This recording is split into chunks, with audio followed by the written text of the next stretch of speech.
Je tady další video a dneska to nebudu nějak okecávat, začnu tím, že dám auto zrovna na kozy, jako to dělám každý rok na zimu, abych na to mohl dělat. Takže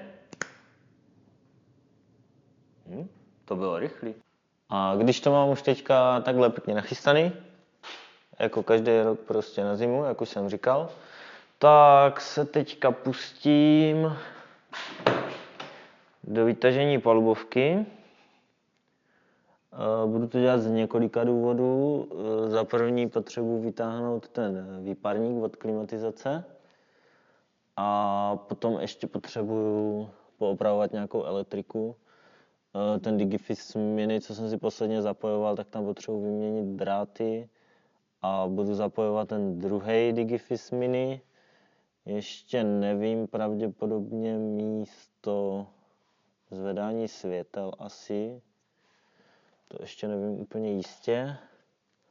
Nicméně to bude věc, kterou udělám první a ještě si tam zrovna nachystám jakoby na jelikož ten druhý Digifis Mini je jakoby na AFR, tak si tam zrovna natáhnu od Innovate Motorsport na to měření. Takže to si tam nějak nachystám, takže to dál úplně nebudu okecávat a jdu zrovna na to.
Palubka je vytažená,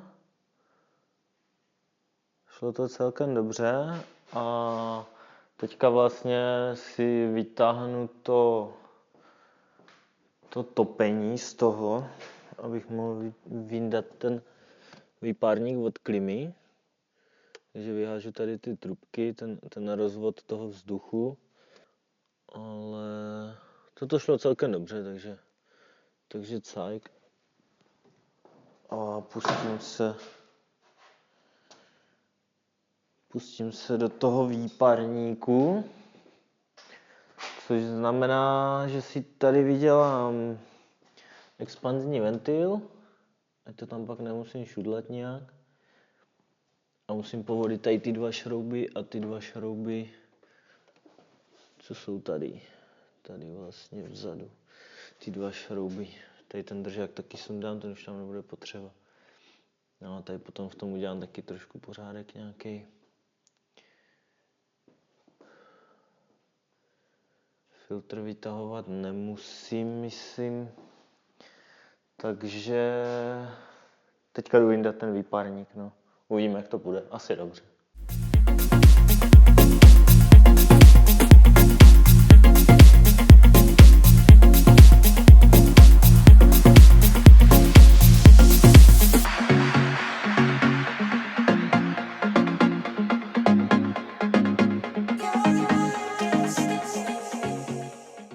No, a je venku. Nebylo to zase tak hrozný. Zrovna vyměním radiátor, já jsem ho asi předtím dával novej, ale stojí to pár korun, tak ho vyměním, když to mám venku. opravím klapky, už jsou takový nemocný trošku. No a tady vyměním těsnění, vytáhnu ten výparník a šupnu to tam zpátky. Původně jsem si říkal, že bych tam dal klasický topení, který je lehčí, no. Ještě uvidím. Dost možná, že to i udělám. Mrknu se, v jaký mám stavu ty topení, ty mechanicky. Třeba by to bylo možná i lepší. Uvidím, nicméně to vytáhnu a zrepasuju, kdybych to chtěl náhodou někdy vracet.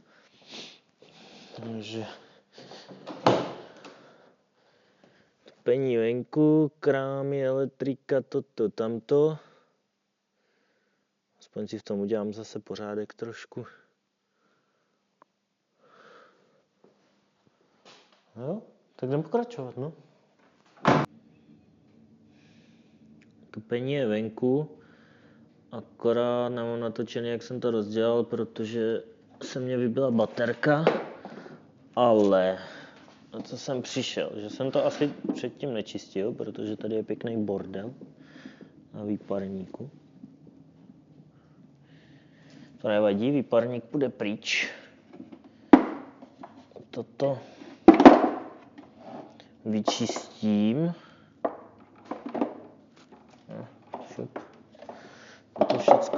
Toto všecko vyčistím a nechám to jenom tak prázdný. To nebude ničemu vadit asi. Další věc, co potřebuji udělat, tak je spravit klapky. Jo, už jsou pěkně potrhaný. Tohle ještě jakž takž, ale tohle chce opravit. No to je jedno, spravím všecky, když už to mám rozdělaný. A to jsem si koupil tady ten takový matroš, takový pěnový tlumicí materiál, koupil jsem to v Storeu normálně. Takže teďka se pustím tady do toho, udělám si palubku, pustím se do toho. A ještě jsem si koupil tady takový konektory. A ty použiju na výškový repráky.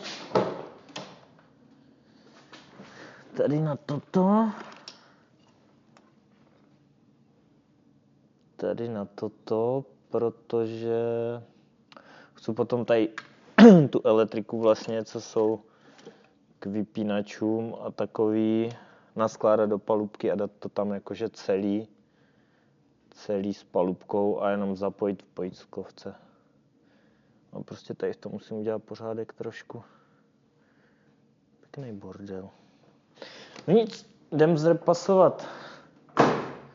zrepasovat topení. Ještě jsem koupil nový radiátor. Takže snad od toho budu mít pokoj už.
momentálně mám nachystaný všechno, abych mohl nandat tu palubovku zpátky, která se tady válí už nějakou chvíli.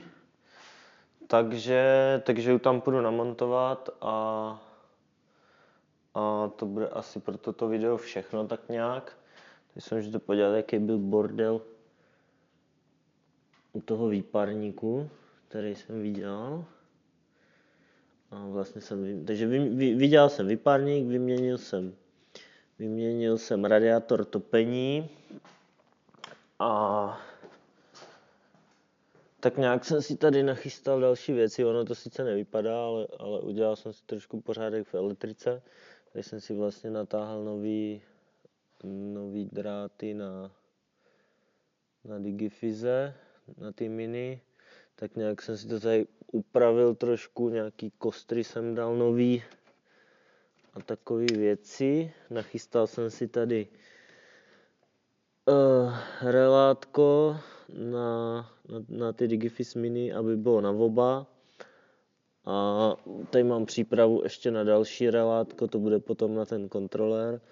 Vyměnil jsem si držáky na pojistky, takový lepší. No a natáhl jsem nějakou novou elektriku ještě. A tady jsem si vyměnil já jsem to měl napojený vlastně napřímo napájený, tak jsem si to dal na konektor, když bych zase pak třeba vytahoval polubku, ať to nemusím tahat i s reprákem. Tady už jsem si to částečně složil, takže teďka tam vrátím palubovku, to asi točit úplně nebudu, tam nebude nic záživného, pak když tak hodím nějaký záběr, jenom jak je to hotový. A ještě tady potom musím dodělat tu záslepku, to pak udělám, ještě nevím, z čeho uvidím. Takže jdu tam hodit palubovku a bude hotovo pro tohle video snad, tak uvidíme.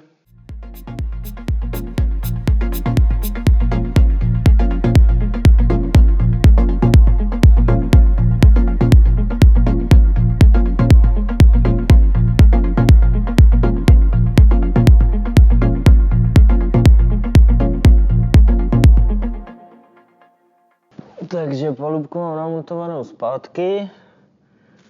Všecko mám zapojený, elektriku novou, co jsem tam chtěl pospravovat, tak všecko mám hotový. Nějak jsem to tam trošku uspořádal.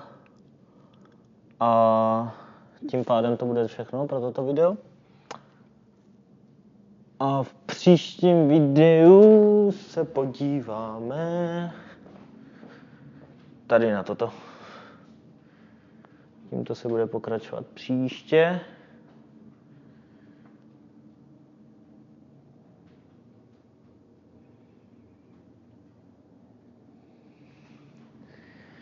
Takže pokud vás to zajímá, tak dejte odběr a uvidíme se u dalšího videa, kde se bude ladit motor. Takže čau.